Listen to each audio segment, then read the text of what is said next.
Hey everyone, welcome to A Plan for Western Civilization Part 1, Health is Wealth. I'm going to start out by just giving you a little bit of information and background about myself, and then I'm going to step over to the computer and show you some details about this plan. I think people are ready for this. I think there's some hunger for this, and take a look, see what you think, and let's make this happen if it looks like a good idea to you. So here's a little bit of background about me. I'm a subtle energy medicine practitioner. I studied under Dr. Barbara Brennan back around 2000, 2005, that period. Dr. Brennan was an atmospheric physicist for NASA who started her own subtle energy medicine school, which I graduated from. That's an interesting story if you want to look into her work. I'm also the founder of the Foundation for Highly Sensitive Physiology, which is an organization that is devoted to addressing an evolutionary strategy that's present in about a third of the human population, as well as observed in over 100 species now. But I'm not going to talk about that today. What I want to talk about is this Plan for Western Civilization, Part 1, Health is Wealth. And before I get into that, I just want to give a little bit more information about myself and my own health journey. So I was born in 1974, and in 1988, at the age of 14, I was poisoned by a pharmaceutical drug. It was actually a chemotherapy treatment that was marketed as medicine. So as a teenager, I was undergoing chemotherapy without knowing it or realizing it. And what that looked like was regularly losing control of my bowels, severe stomach cramping on a daily basis for 3 to 6 months. I actually don't remember how long I was on this treatment, and I was in severe pain, but nobody really took notice of it or said anything about it, and so I just learned to deal with it. Unfortunately, that pain got worse. So it started off while I was on the medication, but there was severe damage done to my gut and microbiome, and the warnings for this medication had not been issued yet. It was later shown to cause miscarriages and suicidal ideation, and suicide were some known side effects. And because of the time that I took it, I essentially was an experiment, and my life was destroyed. I went on to suffer immensely for about 35 years, not realizing what had happened to me. And the other thing that happened was that my digestive efficiency was damaged by this treatment, and I began to, well, I think even without this kind of medical situation from a pharmaceutical drug, people will still deal with this. So basically, I grew up with the USDA food pyramid, nutritional guidance from the federal government, and the long-term cumulative effect of that was that I became metabolically ill. So I was eating, as a young man, I was eating bowls of frosted mini wheats and milk and lots of carbohydrates, and as my health deteriorated from the pharmaceutical situation over the years, I became more and more reliant on carbohydrates for energy, and I became more and more tired and more sick. And I did eventually manage to heal from all this. As you can see, a couple years ago, I was so incapacitated that I couldn't even get off the couch, much less hold a conversation, much less present any kind of information like this. So in some sense, I'm a living, breathing example of what I'm talking about, or what I'm proposing with this plan. I've had to live it and learn it and deeply understand it. So when we talk about, so let's go ahead and I'll jump over to the computer and start talking about this model, give you some details, and then come back and wrap up with how this all plays out. Okay, so let's jump over. Okay, so here's the new general integrated healthcare model. And what this is a replacement structure for the current healthcare system in Western countries, at least, which is broken. Something to understand about this model is that it is holistic or integrated in the sense that it simply recognizes the interrelationships between the various aspects of a person's health. Okay, so let's start at the top with mental and emotional health, obviously a big topic today.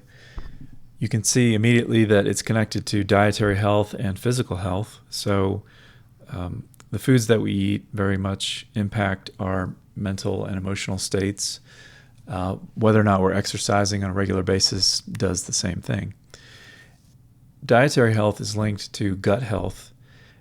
The significance here being that essentially we have an entire civilization. Each of us has an entire civilization living in our digestive system. So I believe that current estimates are that the number of healthy bacteria that live in the human digestive system are roughly equivalent to the number of cells that we have in our bodies. So it's quite literally a second body. And the idea that the presence of this community is insignificant is ridiculous. The microbiome, the healthy bacteria in the gut are producing, for example, somewhere between 85 and 95% of serotonin, which is a neurotransmitter that very directly affects how we feel, how we experience the world, how we think. So it's a huge topic and a major part of human health. And then let's move on to metabolic health. So metabolic health, what does that mean? Metabolic health is referring to the chemical pathways in the body. So that's what the metabolism is. And it can be, when we're talking about metabolic health, we can be talking about cellular function. In other words, what's going on in each cell of the body with the mitochondria, for example. Metabolic health also refers to things like neurotransmitter production, which directly impact the way that we think and feel. It impacts reward systems in the body. It affects physical functioning of the body, muscular function, nervous system function. Very dense topic, very important. And there are relationships between the microbiome and gut health and metabolic health, very direct relationships. Keeping this brief, let's move on. So we have relational health, and what that means is what it says. How are the relationships in your life? How are your relationships with your family, with your children, with your friends, with your husband or wife? How are your relationships with your community, with the natural world, with your society? Another huge topic critical to the health of the individual. And then we'll swing back up to physical health. Again, if you're not exercising, you're not going to be feeling great. So I think of all these topics, physical health is the most well understood, and it's come under fire in recent years. And so we're going to reinforce the importance of physical health. It's not something to be debated. And then that again ties into mental and emotional health. So overall, this model, it just provides a comprehensive framework for healthcare providers as well as individuals to be looking at their own health and determining where they can improve. The model is efficient in that it can provide the ability for individuals to do some diagnostic work on their own in a general sense. It also provides a foundation for an integrated network of healthcare providers. So right now in America, for example, we very much have a model of the general practitioner where an individual is regularly seeing one doctor, and that doctor is responsible for their health, essentially. And what we have to do is it's time to break away from that model and put the power and the emphasis on a person's individual health back in the hands of the individual. And that's not to discount the importance or efficacy of general practitioners or Western healthcare providers. It's just that the system is it's tilted, it's out of balance. And we want to give the individual more ability to effectively take control of their own health, be responsible for their own health, and make that the societal norm. And so this model provides a way to do that.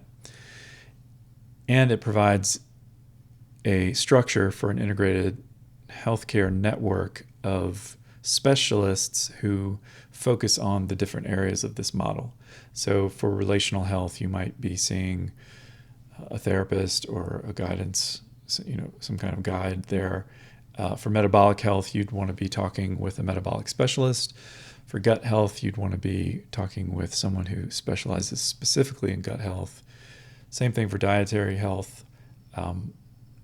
What's interesting is that a lot of the top circle, mental and emotional health, a lot of that gets cleared up by addressing these other issues, which is great. We spend a lot of time and energy trying to figure out how to deal with mental and emotional health issues right now. But if we get more, as a society, if we get more fluent and effective with these other areas, then a lot of those mental and emotional health issues take care of themselves. And I could say more about that topic, but I'm gonna cap it here for this presentation.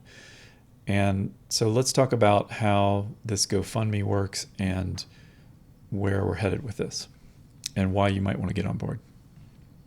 So I want to talk a little bit about what this GoFundMe is for, and then I want to wrap up by talking about how the healthcare model fits into this part one of this plan, fits into a larger model for Western civilization. So briefly, the GoFundMe, what this is for is we're raising money to just publish a body of information about the healthcare model, and then to begin the outreach campaign to get that out to healthcare providers across the country. And if this starts going into other countries, we'll deal with that as well.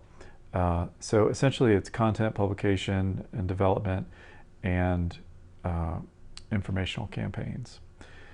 Now, as far as this larger plan for Western civilization, some of the other things that are going to be covered, for example, the next topic is going to be education. We start with health because if we have kids, if we're poisoning our kids, making them unwell through the foods they eat, then it's going to be hard for them to learn. And another part of the plan that we're going to address is government and government spending. It doesn't make any sense to be subsidizing food systems that are making people sick on the one hand, and then paying exorbitant use of taxpayer dollars for healthcare treatment on the other end. It's a completely broken system. And an important part of bringing down the national deficit and getting spending under control is to simply spend less money. That we have a lot of manufactured health crises that are costing a lot of money. Unfortunately, you could say it's by design. It's just kind of comes out of human nature and some crony capitalism. In any case, the solution is to get healthy. As a nation, as societies, when we're physically healthy, mentally healthy, emotionally healthy, then we're more productive, and we're not wasting all this money on healthcare. So that's a basic overview. I invite, the idea is that people will see the value of this, they'll get on board, we can raise this initial some to get this information together and start getting it distributed.